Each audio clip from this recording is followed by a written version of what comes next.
This message is about Daniel's 70th week. It's a very commonly understood aspect of prophecy coming from the book of Daniel, but it's misunderstood in lots of different ways. And so today, if you believe you have some understanding of Daniel's 70th week, I think you should follow through this because we'll be looking at some things in different ways and picking out pieces you may never have noticed before. So Daniel's 70th week is a key piece of end times prophecy. Now, it's not a literal week. I'll explain that in a moment. But it's a key piece because Jesus refers to it himself personally. And he draws from that and presents it as something in the future that is yet to come. And he talks, or Revelation also hints at that and says some things about that. And Revelation also lines up with this prophecy. The fifth and sixth trumpet line up with this end times week. So the week that we're talking about is not a week of days, it's a week of years. So it's a sabbatical week.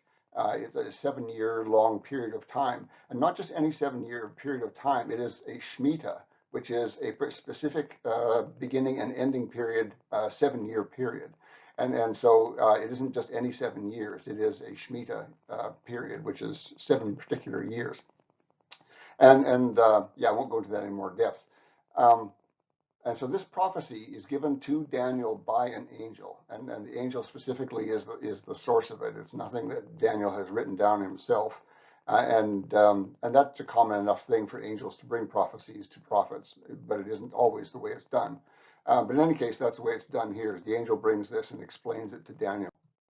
So the scope of the prophecy is really important to understand, and it comes in the very first verse. This is from Daniel 9, verse 24 is where we're going to begin.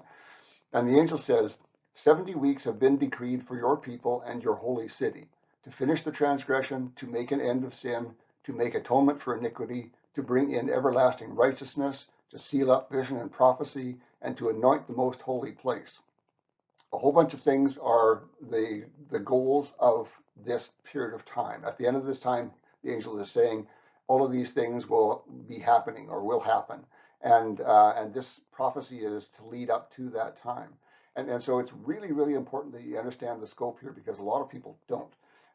The prophecy ends with the beginning of the millennium, which begins with the second coming. And that's what he's saying here. These highlighted events that I've shown above have not happened, nor will they happen, nor can they happen until then, until the second coming and just immediately after the second coming. And so I'll just highlight a couple of those. It says, make an end of sin. Well, how do you make an end of sin? In our common world, that's not at all possible. And he talks about bringing in everlasting righteousness. So that's certainly not the current state of affairs.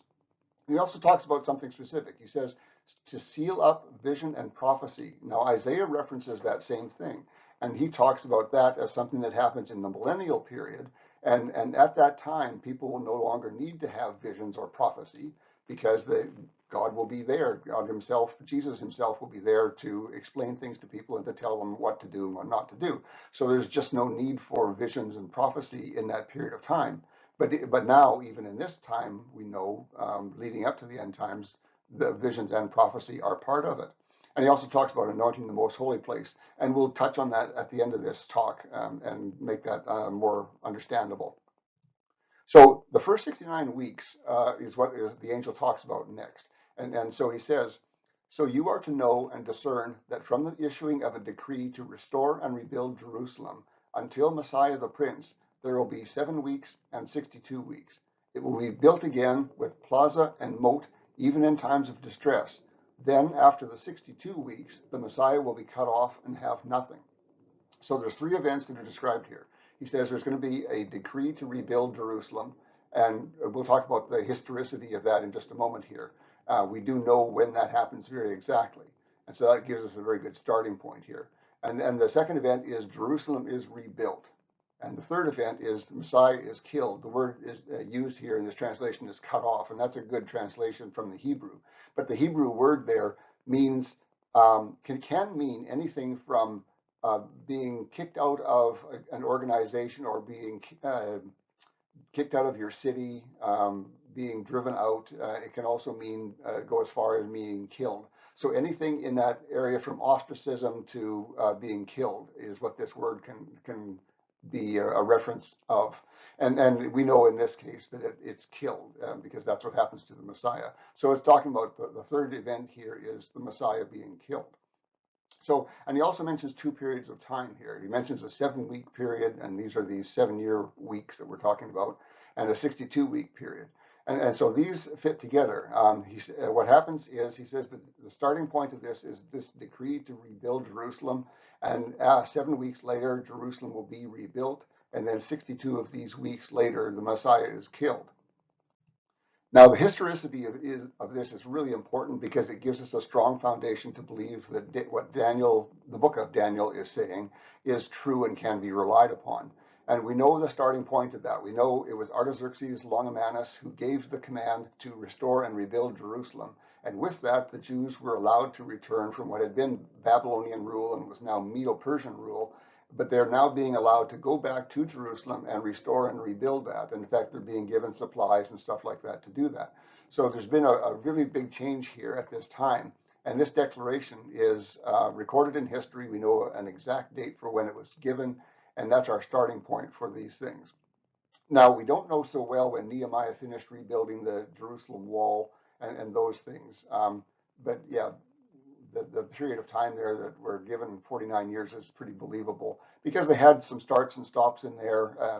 They got started under Ezra and then it got stopped and some things like that. So really easy to believe 49, but we don't have a hard date in the Bible for that. But we do have here, if we add up both of these 7 and 62 numbers, we get 483-year period. And so if we take the 483 years and add that on to the starting point of Artaxerxes' command to rebuild Jerusalem, then we get to a date of April 6th, 32 AD, or at least that's one way to add them up. There are different ways about that because the measurements of time were different, calendars were different back then. So, but nonetheless, that April 6th, 32 AD fits extremely well with Jesus' death. We believe that he was born somewhere around AD 2 or AD 3, somewhere or there, or sorry, BC, I should say. And so, well, maybe it is AD. In any case, we know that this is a very good number, a very believable number for when Jesus was killed on the cross. So the next verse speaks about a prince who is to come. And this is going to be another thing we need to really understand well. And so this says, the people of the prince who is to come will destroy the city and the sanctuary, and its end will come with a flood. Even to the end, there will be war. Desolations are determined. So going to Josephus, who talks about the time when Jerusalem was conquered and the temple was destroyed, he records that the people who destroyed the city were Syrians. A lot of people think that they were Romans because it was part of the Roman army. This was a Roman army attack on Jerusalem. But Josephus says, yes, it's the Roman army, but the people who were actually destroying the city were the Syrian regiment. And in fact, the Romans were trying to stop them from doing that, especially the temple. The chief Roman at that time in the attack force had wanted to keep the temple so that he could use it for worshiping his own god. But instead, the Syrian regiment that he's over control of is determined, because they hate the Jews so much, they're determined to destroy the temple and big chunks of Jerusalem. And despite the Romans' best effort to stop them, and Josephus actually talks about them beating on the people, the Syrians, to get them to stop, they couldn't get them to stop, and the temple was started on fire. So the people who actually destroyed the city and the sanctuary were Syrians. They were not Romans. And so that's an important thing to understand for understanding who is going to be the prince to come. And so these are the people of the prince who is to come. They are Syrians. And so the prince to come will be a Syrian too. And so the Jews are driven out of Jerusalem and Israel after the Romans take over and burn down the city, and they're driven out. They're not just driven out of Jerusalem, but out of all Israel and driven out into the world, the diaspora as it's called. And they that result in Russian Jews and German Jews and all sorts of other Jews being spread out all over the world. And American Jews ultimately result from that as well. So, and then it finishes up by saying wars and desolations follow. And it's important that it says that because there's a long period of time that's going to happen here after this. And we'll explain why that is and how. So this 70th week covenant is now mentioned. This Daniel's 70th week is actually specified here. So far, we've only talked about the first 69 of those weeks. And so Daniel 9:27, the first part says, and he will make a firm covenant with the many for 1 week. He, who is this he? Well, he is this prince who is to come person that we heard mentioned in the previous verse. And so what is happening here is that the Syrians who destroyed the city are ultimately going to have a prince who will come at a later date. And that's what the prophecy was saying. And this prince is going to come at a later time.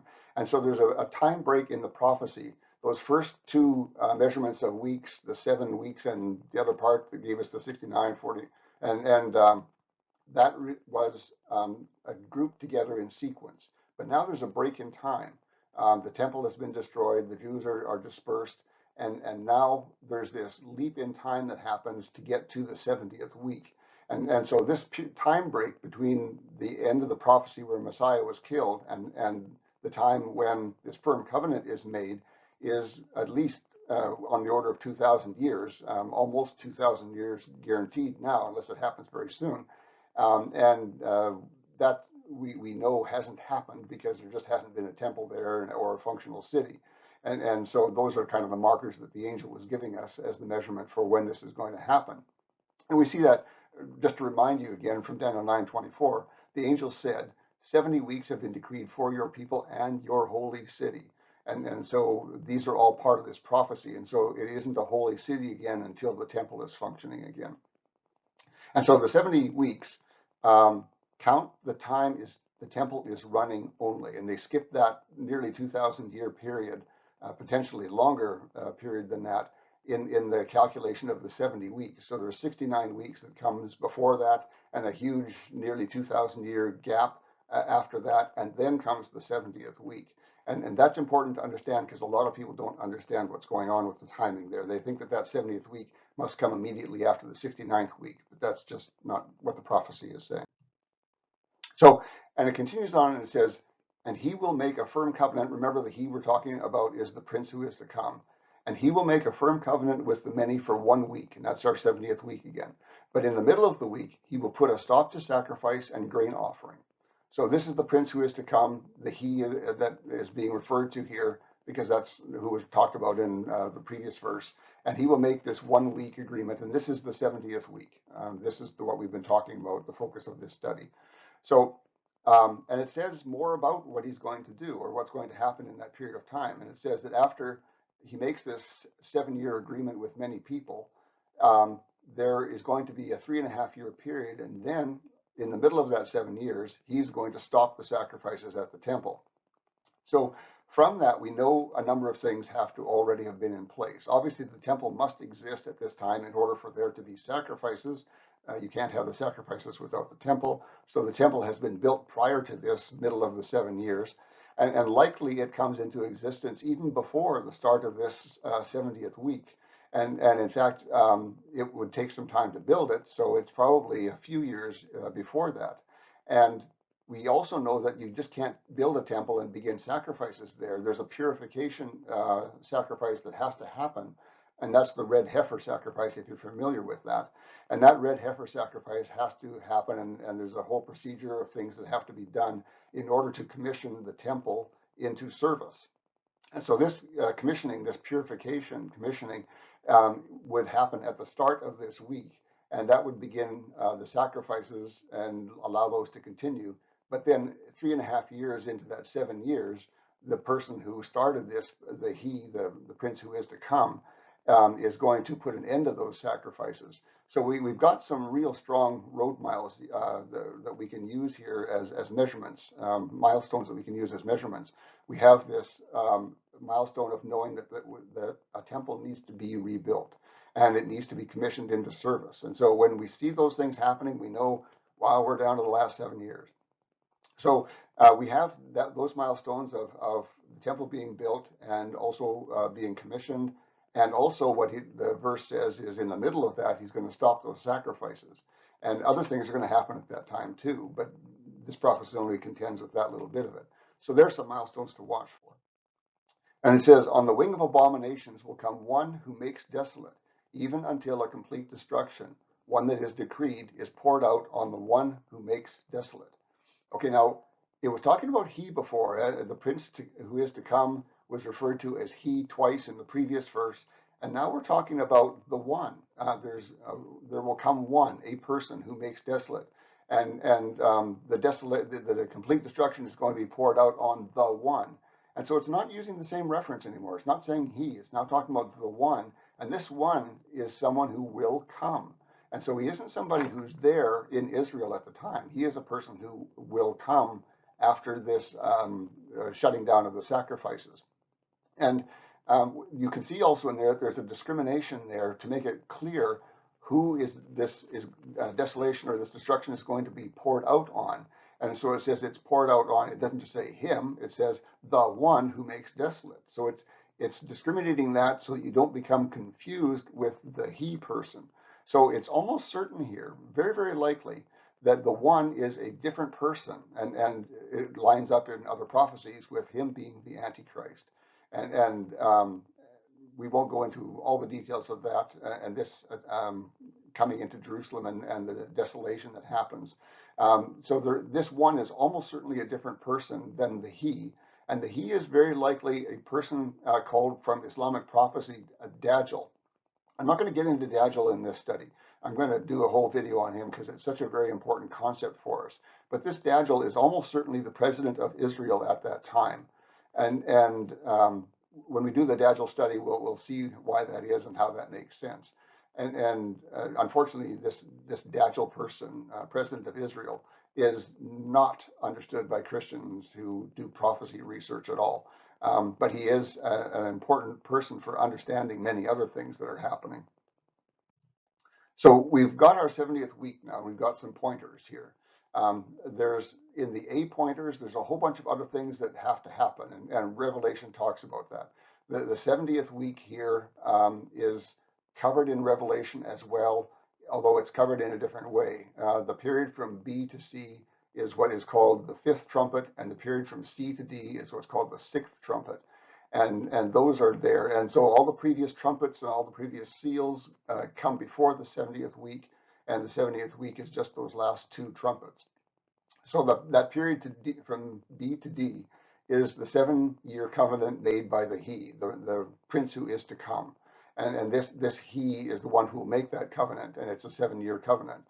The C marker that you see there is the middle of that 70th week, and that's when the he person forces the sacrifices to stop. It's also when the one that is also referred to brings an abomination into the temple, and that's the part that Jesus specifically refers to as being something from Daniel that's going to happen in the future. And the D marker is the second coming and everything that comes with that. And that begins also the millennial, the 1,000-year period of time when Jesus is going to rule over the earth. And all of the things that happen along with that I mentioned before, and Isaiah talks about it quite a bit as well.